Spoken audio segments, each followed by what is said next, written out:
effort to accelerate climate action. Thank you very much. Sir, give it applause. Thank you very much. Thank you very much, Daniele, and thank you for stepping in for Simon, and we wish him and his team well in dealing with the events of last evening. I recognize a lot of friends and partners and associates here. In just a moment, I'm going to invite my co-founder of Climate Trace, Gavin McCormick, to come up, and he and I are going to do a joint presentation on behalf of the 165 members of the Climate Trace Coalition, some of which, by the way, are here. Debbie Gordon of RMI is here, and Sausan Sachi from Sea Trees are here. Leading expert in the world on oil and gas, one of the leading experts in the world on forests. John Kreitz of RMI is also here. Climate Trace is independent, privately funded. I want to thank my partners at Generation Investment Management, David Blood, Clara Barbie, and Eduardo Mufarej. The partners actually provided some of the seed money to start this coalition, and the Generation Foundation continues to help finance it. And some of our friends from the Minderoo Foundation, which are here as well. Andrew Forrest is not here, but we were with him a couple of days ago. 6 years ago, next month, Gavin McCormick and I co-founded the Climate Trace Coalition. We've been working very hard along with a lot of people who are here in this room. And without any further ado, I want to ask Gavin to come up and join me on stage, and together we're going to present this presentation.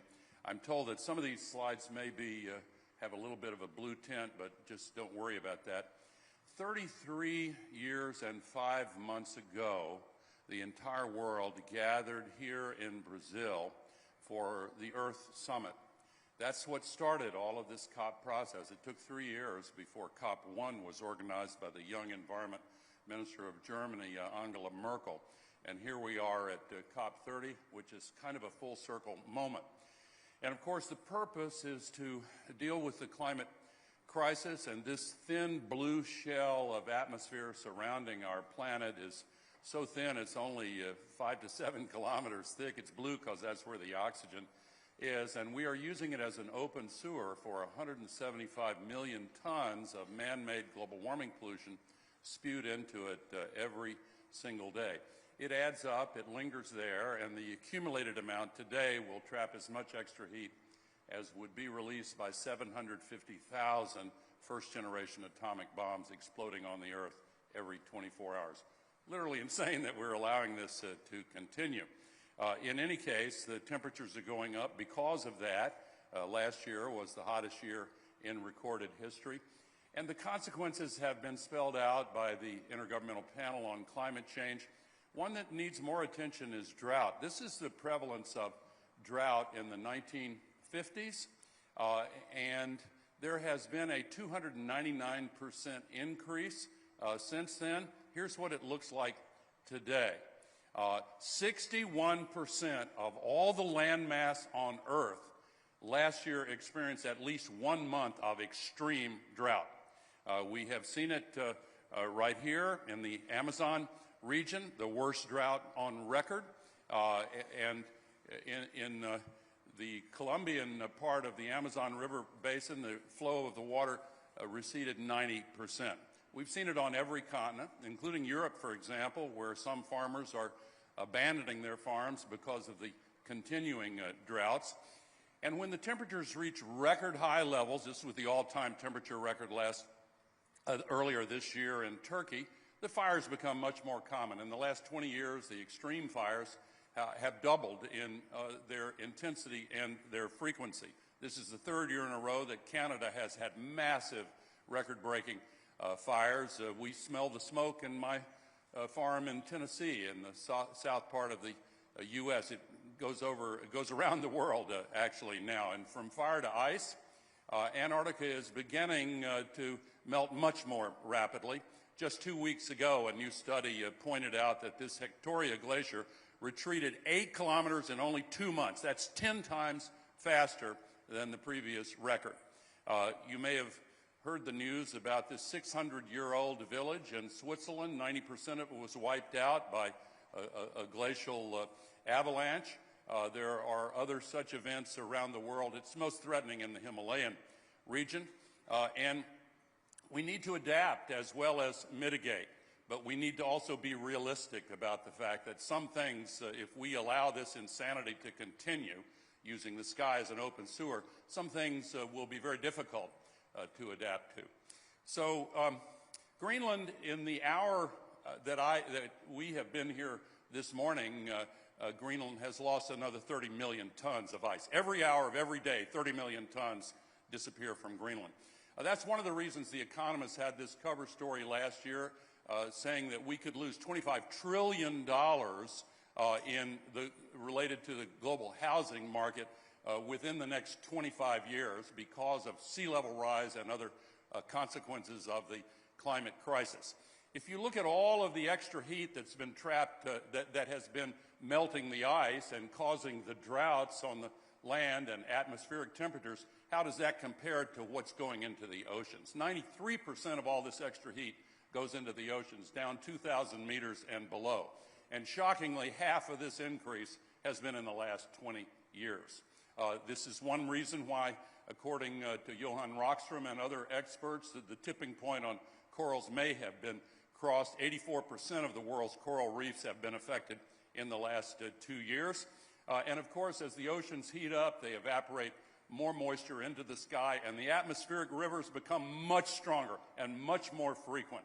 This is one from the Gulf of Mexico that's quite persistent coming into the southeastern part of the United States. And so when those atmospheric rivers release their moisture, the downpours get much bigger. Some of the scientists call them rain bombs now. Just a few days ago, last week, 1.7 meters of rain fell in 24 hours in the city of Hue, Vietnam. 5.5 feet in one day. This is unfortunately becoming quite common. Just 6 days ago, the first of 2 giant typhoons hit the Philippines. The second one hit 2 days ago. 1 million people were evacuated, 500,000 from the one last week. And on October 28th, this rapidly intensifying hurricane hit Jamaica. Incidentally, it hit Jamaica the exact same day that some erstwhile former climate advocates said, time to dial back the emphasis on climate mitigation and focus on one of the effects of the climate crisis. Damages included perhaps 1/3 of the GDP of Jamaica. Just 1,000 kilometers to the east, by the way, Simon Steele's home island, Carriacou, was devastated. 90% of the structures devastated 1 year earlier in Carriacou, where his grandmother still lives. So in September, half of India experienced massive flooding, hundreds of thousands of people displaced. A month before that, 2 million were affected by these downpours in Pakistan, 800 people killed. In China, there have been multiple rain bombs. This one dropped 54 centimeters in only 8 hours.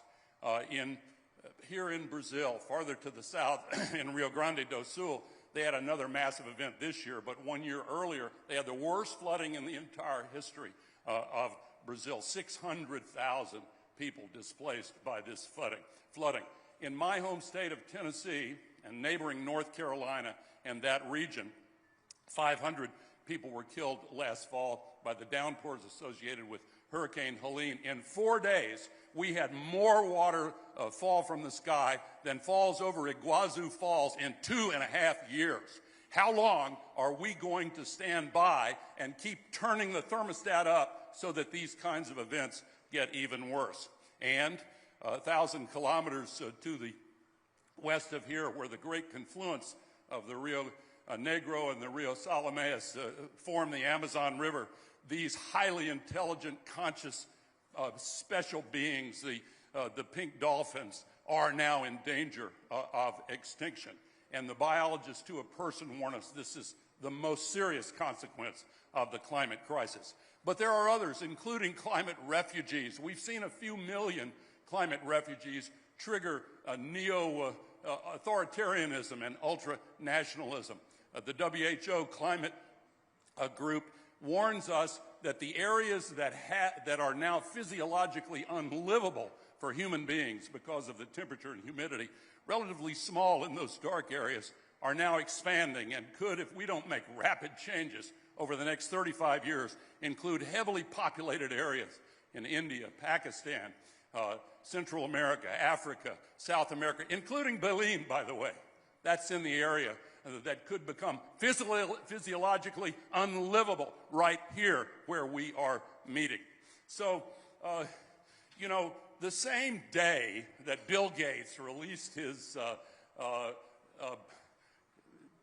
backtracking on climate, which got a rave review from Donald Trump, the very same day the highly respected Lancet Commission released its update saying that these health threats from climate have reached unprecedented levels. And the WHO has long since said the climate crisis is the single biggest health threat facing humanity. So how is it that these represent a binary? We have to choose between them. Here is, if we're looking for more money for health, you know one place we could get it? The trillions of dollars that governments are using to subsidize fossil fuels and cause the worsening of the climate crisis. Now, of course, the elephant in the room, and in many rooms these days, is the new administration of Donald Trump, which has ordered the EPA to stop collecting climate data. One of the many reasons why Climate Trace was formed was to give independent sources of accurate data.